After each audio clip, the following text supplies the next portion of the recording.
I've never mixed explosives per se. I know the chemical structure and the application of construction value explosives. I earned a reputation on it. I helped hollow out over 13 deep underground military bases in the United States.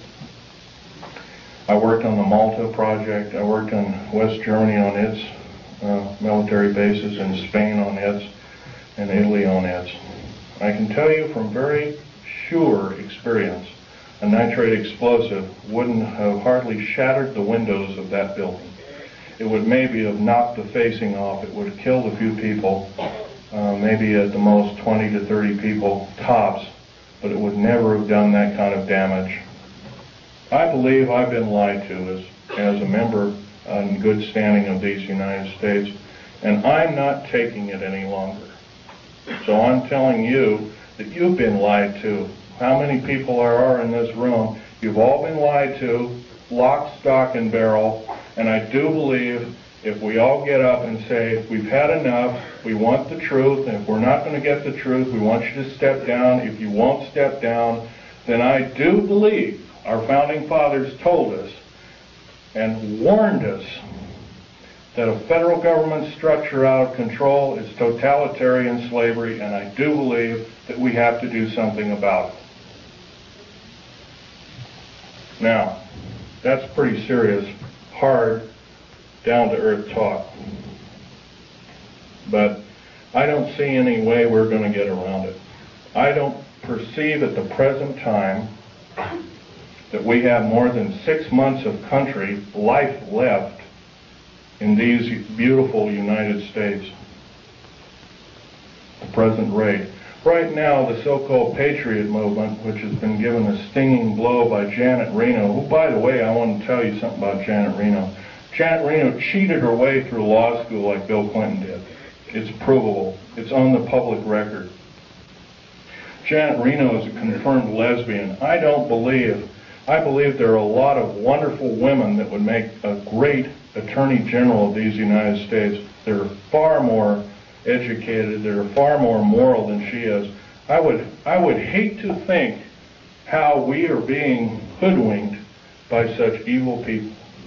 We are the laughing stock of the world, and I do believe I can qualify myself by saying I'm a tired American, and I'm now speaking out. I think we can do better. I think these people of these United States, mostly older people above the age of 45, are now seriously worried about their own future. And I'm going to give you a run by some scenarios here that are scary indeed.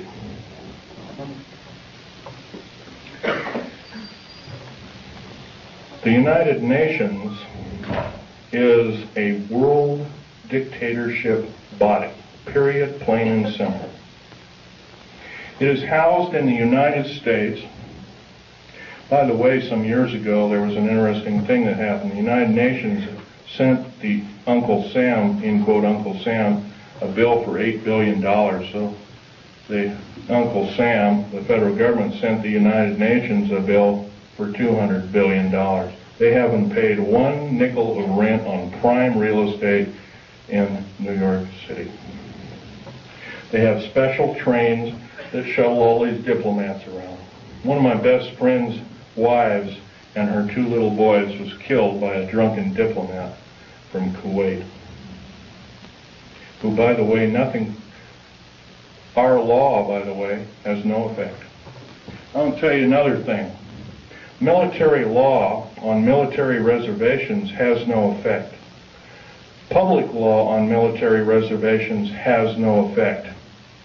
Once again, our wonderful, beautiful, thin sheet of paper called the United States Constitution and another nice thin sheet of paper called our Bill of Rights has been trampled on beyond repair. We have to stand up and say, this is enough, and you as elected officials are going to obey the Constitution of these United States. Number one, by first limiting the amount of your service to our federal government. Like 1 term. One ping only, as the Navy would say, one ping only. By the way, one term is plenty.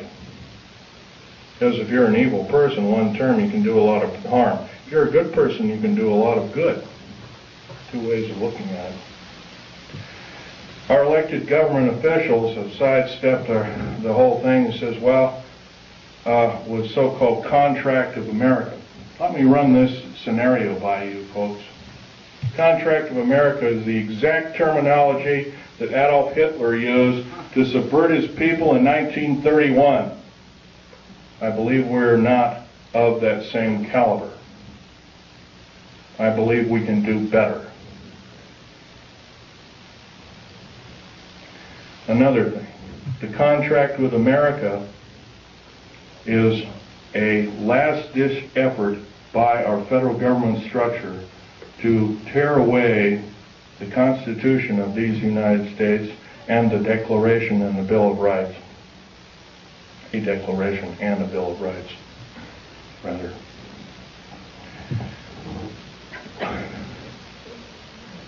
Reading these wonderful piece of paper that were somehow have protected us from economic and other forms of slavery, I doubt if there's more than 50 people in this room, including me, I hate to say, has not seriously read the U.S. Constitution. That's a national disgrace. I'm beginning. I picked up a book out of a library and I photocopied it. I'm reading it extensively. Our founding fathers separated church and state. It did not legislate any form of judgeship or judge body to say that we cannot pray either in a school, on federal government property. And by the way, you cannot pray on federal government property. If you do so, you're in violation of federal government standards and laws, and you can be guilty of a $100,000 fine and 20 years in prison. I do believe the people that are now in charge are atheists. And if they are not atheists, what are they? I think we can do better. Another thing I want to blow by your ears is the fact that a lot of you have probably seen in different areas black helicopters. There's over 64,000 black helicopters in these United States. For every hour that goes by, there's one being built. Is this the proper use of our tax money? I don't believe so. What in the heck does the federal government need 64,000 tactical helicopters for if they are not trying to enslave us? I doubt if the entire military government structure needs 64,000. Worldwide. Supposedly over 230 countries. I doubt if all the world needs that many helicopters. Stealth aircraft, for instance. The F-117A, there's 157 of the son of a guns going around. You know their sole purpose is? They're all loaded with LIDAR, L-I-D-A-R, and SEER, computer-enhanced imaging radar. They can fly over your house. They can see you walking from room to room. They can tell if you've got an old antique rifle on your mantelpiece. They can see objects in the house with a variation, limit and capability of 1 inch to 30,000 miles. That's how accurate this is. Is this the proper use of our tax money? I would say not.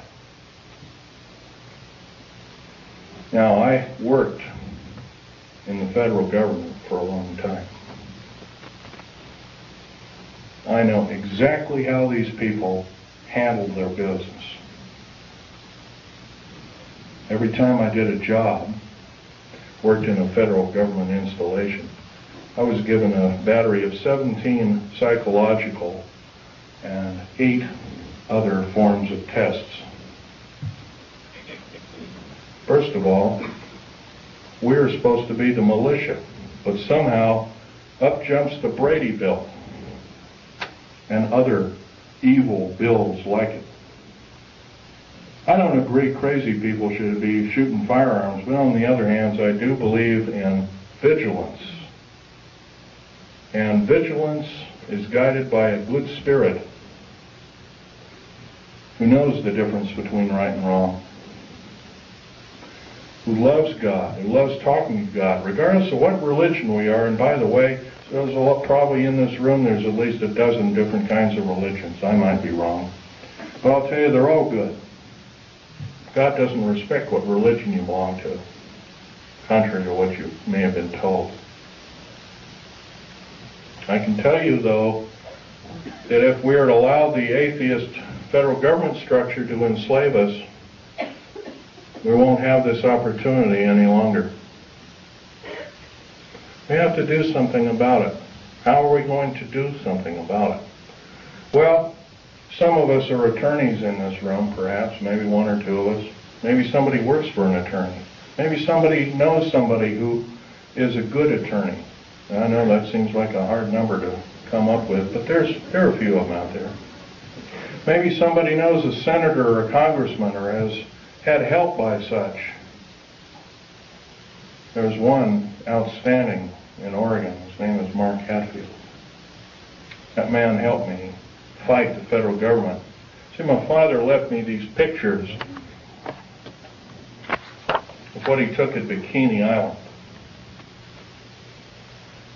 Operation Crossroads.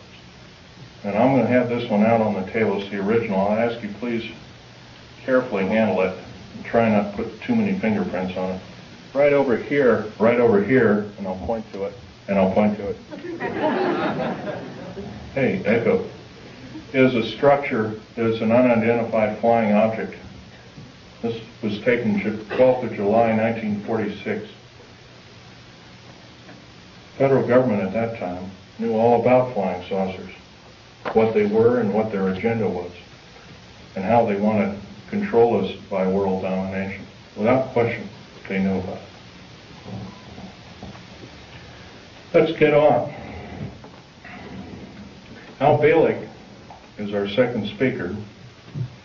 He worked in a very secretive government operation called the Philadelphia Experiment. Well, so did my father, by the way, and I didn't know this until on his deathbed, and I now have the picture proof of it. Also, I have a picture of a supposed non-human alien called Val Thor that worked for the Pentagon. He still works for the Pentagon. In 58 years, he has not changed. He still looks young. Something's wrong.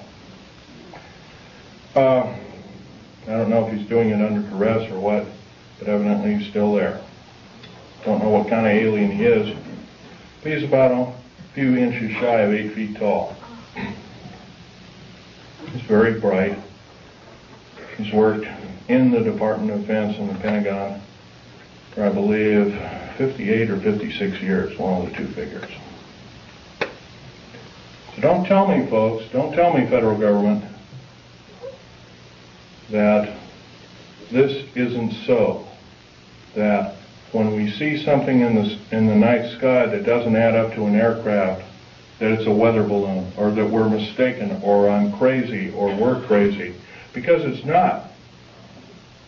You've been lied to, you've been cheated, you've been stolen from, you've been cheated by your public officials, and I think it's time that we not only realize this, but it's time that other people form cells and start talking about this vigorously.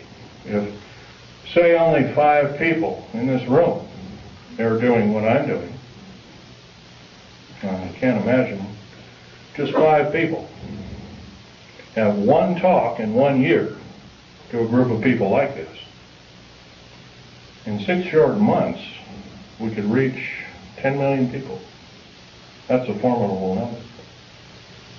But if I'm just the only one out there talking, it's never going to do it.